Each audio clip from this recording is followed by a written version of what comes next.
Greetings, citizen of the 21st century. Welcome to Project Aura, the codename for the global program launched in response to climate threat. You have established a connection with a colony from the future through our software, which has the ability to create this link in time.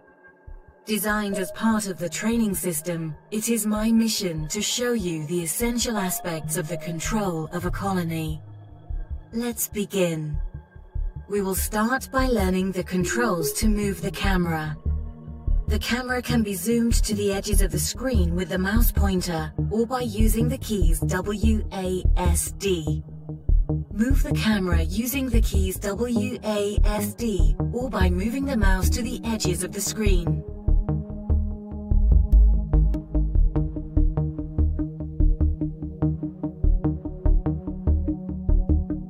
Excellent. Now, rotate the camera by holding. Similarly, you can rotate the camera by moving the mouse up and down. It is also possible to zoom in and out. Use the plus and minus key. Now that you are familiar with the basic controls of the camera, let's move on to the command center. The command center is the most important building in the colony. It supplies energy, generates the protective dome, and is the main store. To access the colony's main store, click the inventory button.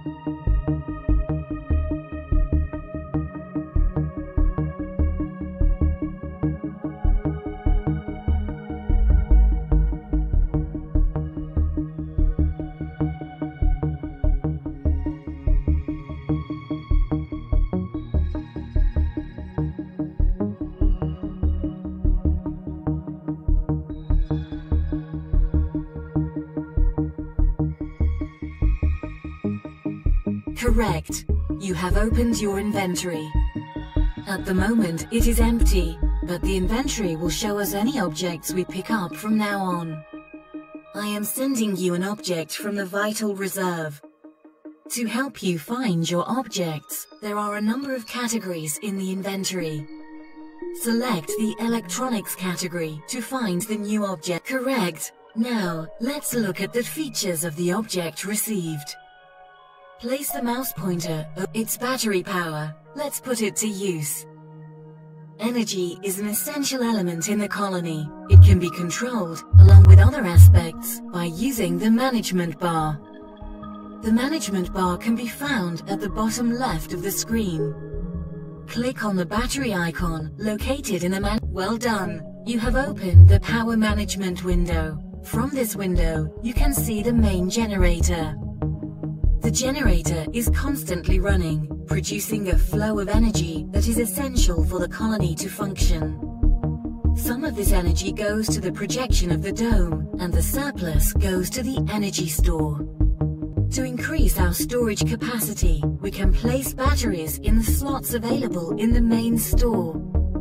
Place the good job. Now the generator will store the production surplus in this battery. If there are no batteries available to store the energy, it will be lost. Batteries are very important because they provide a backup for the colony in situations where insufficient energy is produced by the generator. Congratulations! You have completed the first step of your training. I invite you to continue your tuition by completing the next tutorial.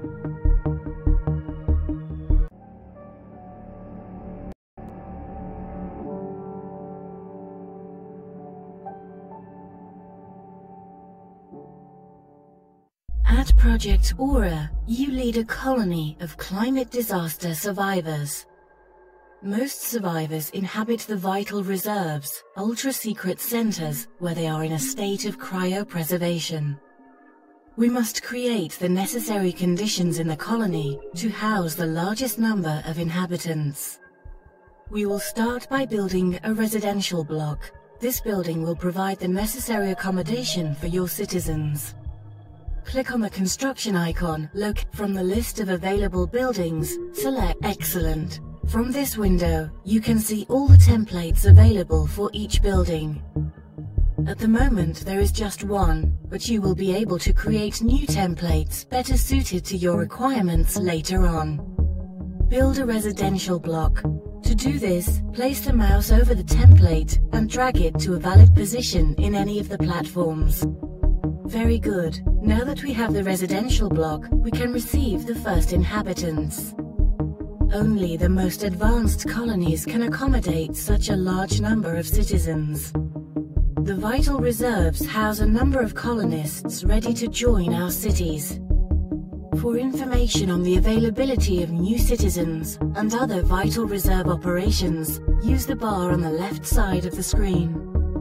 Click on the Available Humans button. Next, we will incorporate our first citizen into the colony. Select the citizen you would like to incorporate and double-click on him, or click the Awaken button. Good job! Now the Vital Reserve will send us our first inhabitant. The command center has a portal that can transport people and objects from the outside. Each new citizen that arrives at the colony will do so via this portal and will go to accommodation available in the colony. Incorporate the 4 remaining citizens to your colony.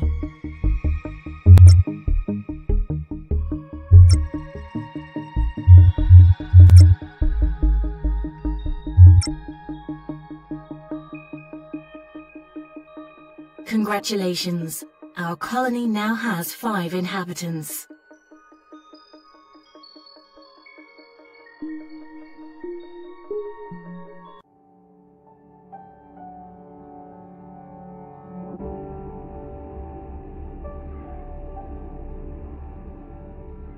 The cornerstone in the development of a colony is its people and the role they play within it. In this tutorial, we are going to build buildings for our colonists to work in. Let's start by giving them their accommodation. Click on the building icon located in the management bar. From the list of available buildings, build a residential block. You can rotate the building using the mouse wheel to place it wherever you like. Let's now build a new building, a seaweed farm. Once again, click on the building icon from the list of buildings available. Build a seaweed farm. You can press the control key to see the compartments. Excellent! At the seaweed farm, wild seaweed is brought in from the outside to be processed and turned into food. Now we need workers for the building. Click on the Available Humans icon. As you can see, there is only 1 citizen. It is a junior citizen with a director profile. Select. Very good. Our colony has its first inhabitant, but he's unemployed. Let's assign our colonist the task of directing the seaweed farm we built earlier. Click and hold the left mouse button on the seaweed farm. Place the cursor over the organization chart option. Then this is the organization chart window and shows how a building is organized. At the moment, there is only 1 node showing the building we have just built. Via the organization chart window, we can assign the task and job that each worker will carry out. Now, let's see the citizens who are currently unemployed. On the bar at the top center, we can access the list of colonists who are employed and unemployed. Click the Unemployed button. This is the search window. From here, we can search for any of our colonists by rank and profile. The rank or category of a colonist indicates their overall skill level and can be junior, senior, master, or super engineer. The profile, identified by a characteristic helmet, indicates the most suitable profession for our colonist. You can position your mouse over each helmet for more information. Similarly, positioning your mouse over a colonist from the list provides you with more detailed information. As you can see, the chart now has another node that represents the worker.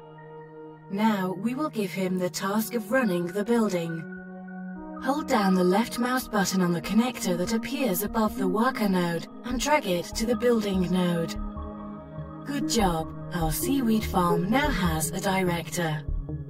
As you can see, the building node has more connectors where other elements can be placed.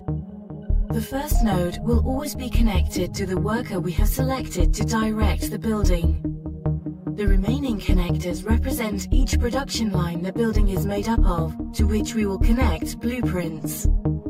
A blueprint is a work plan of the information necessary for that building's production line to function. We will now use the blueprints we have in the inventory. Drag the 2 blueprints in the inventory to the organization chart.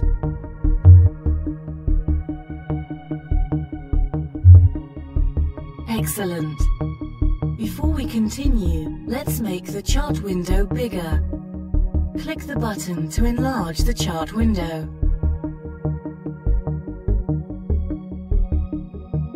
Perfect. There are also other options to help you organize yourself more effectively. You can zoom in and out of the organization chart using the mouse wheel. You can select one or more nodes and drag them into your preferred position. You can move through the organization chart by holding down the mouse wheel and moving the mouse. Now connect the 2 blueprints in the chart to the building node.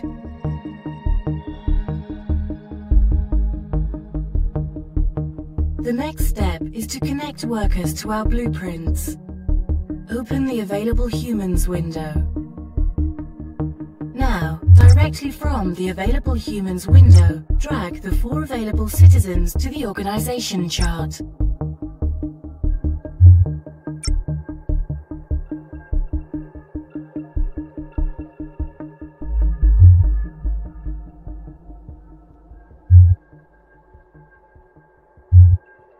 Excellent. This way the new colonist will be sent directly to the building we want.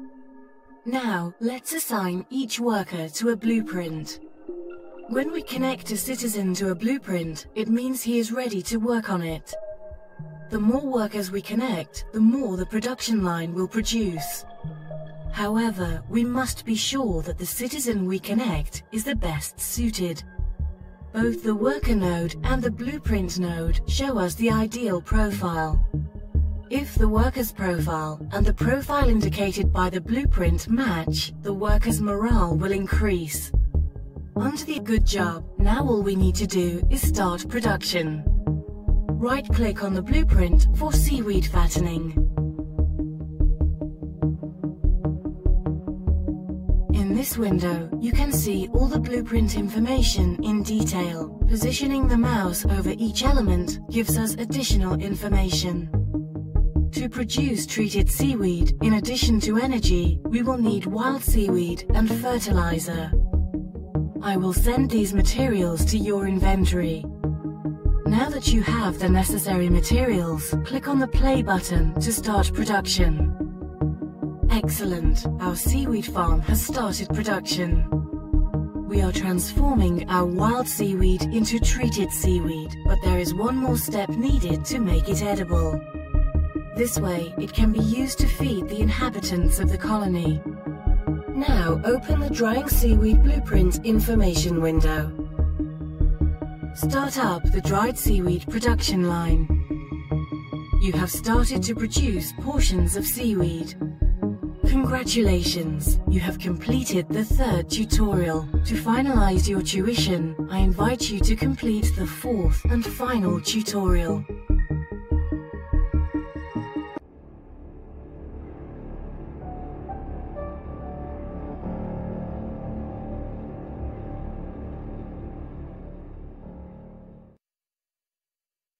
Food has become a rare commodity these days, and your colonists have placed their confidence in you to provide them with the sustenance they need. For this tutorial, we will incorporate one of the first colonists to the city.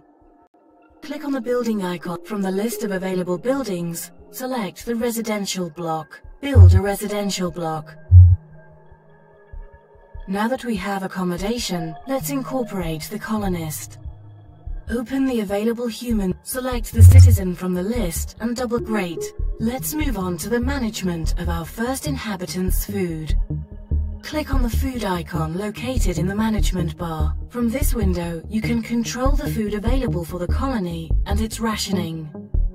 At the top is space for the development of menus, and at the bottom, the larder. Let's start by supplying the larder. Only foods that are inside the larder can be used to feed our colonists. Open the inventory. Select the category Organ. As you can see, I have sent 10 portions of seaweed and 10 of water. Drag. Good job. Now that we have supplies, let's prepare a menu. Drag the seaweed and water from the larder to any free space in Menu 1. Now click on the button to activate Menu 1. By checking a menu as active, we are setting out the food that our colonists will eat every day. We have configured the colonist diet as 1 portion of seaweed and 1 portion of water per day. As shown in the information window, we have supplies for 10 days. We will incorporate a new colonist to see the effect this has on our supplies. Open the available select the colonist from the list. Very good. Now, open the food menu again. Our forecast of food supplies has dropped from 10 days to 5 days because they now have to be shared between 2 people. Let's find out what effects food can have on the colonists.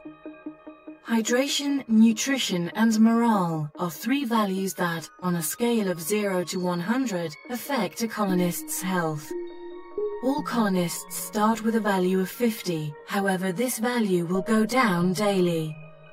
The food will help to recover the colonists' hydration, nutrition, and morale values. To find out the benefits that each food provides, simply access the information. Position your mouse over the seaweed portions. Very good. As you can see, the seaweed provides 5 nutrition points. Now position your mouse over. The result is that the seaweed provides 5 nutrition points and the water a further 5 hydration points. Despite the fact that neither the seaweed nor the water provides morale directly, we earn 2 points due to the variety on the menu. The difference between the points provided by diet and the daily depletion is applied to the hydration, nutrition, and morale values of each colonist. If any of these values reaches 0, the colonist will die or will leave the colony. Now, let's see the effect of adding a new food to the colony's diet. Open the inventory. Select the organics category. Place the 10 tomatoes in the larder and now drag the tomatoes from the larder to a free slot in our active menu. As you can see, the benefits provided by this new menu have mainly improved morale. The more advanced colonies will usually have alternative food to seaweed and even specialist buildings for the preparation of more elaborate dishes. Having a source of food in addition to seaweed will bring happiness and prestige to your colony. Congratulations! You have completed the 4th and final tutorial. You now have the essential knowledge to activate your first colony.